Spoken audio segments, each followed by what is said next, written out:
नमस्कार दोस्तों, जरा सोचिए, आप जिस धरती पे रहते हो उस धरती के बारे में आपको कितनी जानकारी है। आज इंसान स्पेस तक पहुंच गया है, लेकिन वो जिस धरती पे रहता है उस धरती के महासागर को सिर्फ 5% ही एक्सप्लोर कर पाया है। बाकी का 95% वैसे का वैसा ही पड़ा है। आप जान के हैरान हो जाओगे कि उन 95% में ऐसे ऐसे क्रिएचर रहते हैं, ऐसे ऐसे जीव रहते हैं जिसे आपने सिर्फ किस्से और कहानियों में ही सुना होगा। पर आज की ये वीडियो उन सभी वीडियोस में से खास है। आज का ये मुकाबला दो ऐसे दिव्य दानवों के बीच है जिस मुकाबले की होने की कामना कोई भी नहीं करेगा, क्योंकि दोनों में कोई जीते या ना जीते, पर इसके बीच लड़ाई होने वाली जगह आज तक नहीं बनी। ये ना तो धरती पर लड़ सकता है, ना ही किसी अन्य ग्रह में, क्योंकि इसके बीच घमासान होने पर पूरा संसार नष्ट हो जाएगा। हम बात कर रहे हैं योरमंगैंडर द वर्ल्ड सर्पेंट और लिवाइथन की।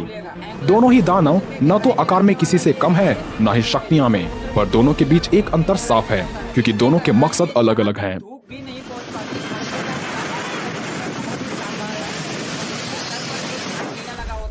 एक और जहां एक दानव अपनी बहन से कहता है कि तुम चिंता मत करो, मैं और फेनरिर मिलकर जल्द ही उस एक आंख वाले बुड्ढे के सांप से मुक्त हो जाएंगे। उसके बाद सभी गॉड्स को उसकी औकात दिखाएंगे। वहीं दूसरा दानव का मानना है, जो मेरा है मैं उसे लिए बिना चैन से नहीं बैठ सकता, और जो दूसरों का है मैं उसे नहीं छोड़ सकता। मैं जो चाहता हूँ वो करता हूँ, और मुझे रोकने वाला आज तक किसी ने जन्म नहीं लिया। तो आज के इस वीडियो में अंत तक बने रहे, और अगर आप हमारे चैनल पर नए हैं तो सब्सक्राइब करके बेल आइकन जरूर प्रेस कर दें। अगर बात करें नॉर्थ माइथोलॉजी के सबसे विशालकाय सांप योरमंगैंडर द वर्ल्ड सर्पेंट की, तो ये लोकी और अंगवा के 3 संतानों में से एक है, जिसमें से पहली संतान मृत्यु लोक की रानी हेल, दूसरा खूंखार भेड़िया फेनरिर, और तीसरा और सबसे विशालकाय योरमंगैंडर द वर्ल्ड सर्पेंट है।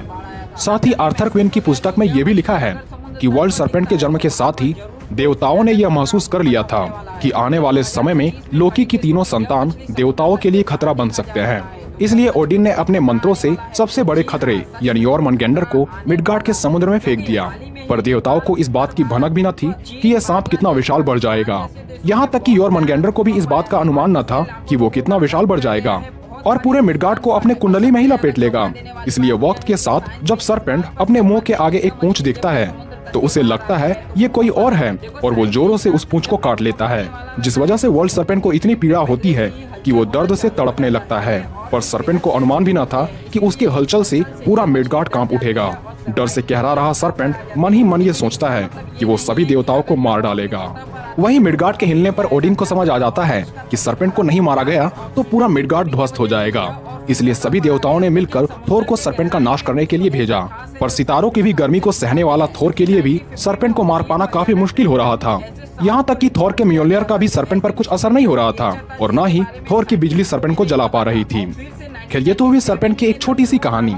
वहीं इसके पावर्स एंड एबिलिटीज की बात करें तो सर्पेंट इतना विशाल है जो अपने कुंडली में पूरे मिडगार्ड को लपेट सकता है, और इस आधार पर ये लगभग 40,000 किलोमीटर लंबा है। वहीं इसके वजन की बात करें तो ये लगभग 6.5 सेक्सटिलियन टन भारी है, जो कि काफी अधिक है। इसके साथ ही इसका विष इतना खतरनाक है जिसका एक बूंद ही सभी देवताओं को मारने के लिए काफी है। साथ ही वर्ल्ड सर्पेंट को मारा नहीं जा सकता क्योंकि ये अमर है।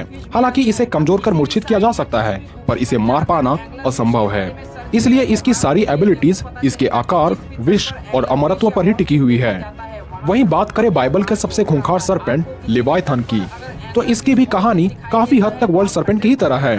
पर शुरुआत में ऐसा माना जाता था कि यह यूरियल के महायोद्धाओं में से एक था, पर इसमें इतनी ईर्ष्या भरी हुई थी कि इसने ये सोचकर कि स्वर्ग पर मेरा अधिकार हो, इसने लूसीफर से मिलकर देवताओं के खिलाफ जंग छेड़ दी, जिससे नाराज होकर देवताओं ने लूसीफर और लिवाइथन सहित 7 योद्धाओं को नर्क में फेंक दिया। साथ ही लिवाइथन को एक सर्पेंट का आकार दे दिया। वहीं द बुक ऑफ जॉब की माने तो देवताओं ने लिवाइथन को हेल की जगह समुद्र की असीम गहराई में श्राप देकर छोड़ दिया। वहीं कुछ लोगों का ऐसा भी मानना है कि लिवाइथन शैतान का अंश है और इसे समुद्र में इसलिए छोड़ा गया है ताकि ये धरती के बुराई से ताकतवर बनकर भगवान की बनाई की दुनिया को नष्ट कर सके। वर्ल्ड सर्पेंट से अलग लिवाइथन की संरचना थोड़ी बहुत ड्रैगन और डायनासोर के मिश्रण की तरह लगता है, क्योंकि इसका पूरा शरीर किसी सर्पेंट की तरह कोमल न होकर किसी ड्रैगन की भांति कांटेदार और सख्त है। साथ ही इसके दांत और जबड़े इतने मजबूत है जो कि धरती में मौजूद सभी चीजों के टुकड़े कर सकता है। हालांकि इसका आकार सरपेंट से काफी छोटा लगभग 482 किलोमीटर है, पर इसकी पावर्स एंड एबिलिटीज के सामने काफी हद तक वर्ल्ड सरपेंट भी पीछे है। अगर लिवाइथन की पावर्स एंड एबिलिटीज की तरफ नजर डालें तो ये दानव अपने मुंह से हेल फायर छोड़ सकता है, जो कि किसी गॉडजिला की भांति बीम की तरह टारगेट पर प्रोजेक्ट होती है। पर इसकी हेल फायर गॉडजिला के एटॉमिक ब्रेथ के मुकाबले ज्यादा ही विध्वंसक और दर्दनाक माना जाता है। साथ ही ये अपने हेल फायर को गोले का रूप देकर उसे अपने इच्छा अनुसार किसी भी दिशा में मोड़ सकता है। लिवाइथन भले ही पानी में रहता है, पर यह आसमान में भी उड़ सकता है और पूरे सागर को अपने वश में कर चारों तरफ सुनामी ला सकता है। और ये भी लगभग अमर है, क्योंकि खुद गॉड के अलावे दूसरा इसे कोई नहीं मार सकता। यानी दोनों को कंपेयर करने पर हमें पता चलता है कि वर्ल्ड सरपेंट लिवाइथन के मुकाबले लगभग 9 गुना ज्यादा विशाल है। एक और जहां लिवाइथन हेल फायर छोड़ सकता है, वहीं सरपेंट का शरीर इस हद तक सख्त बना हुआ है जो बिजली के भी हमले को सह सकता है। और इसके विष को खुद देवता भी झेल नहीं पाते हैं, क्योंकि इसका विष अमरत्व को काट कर देवता को भी नश्वर बना देता है।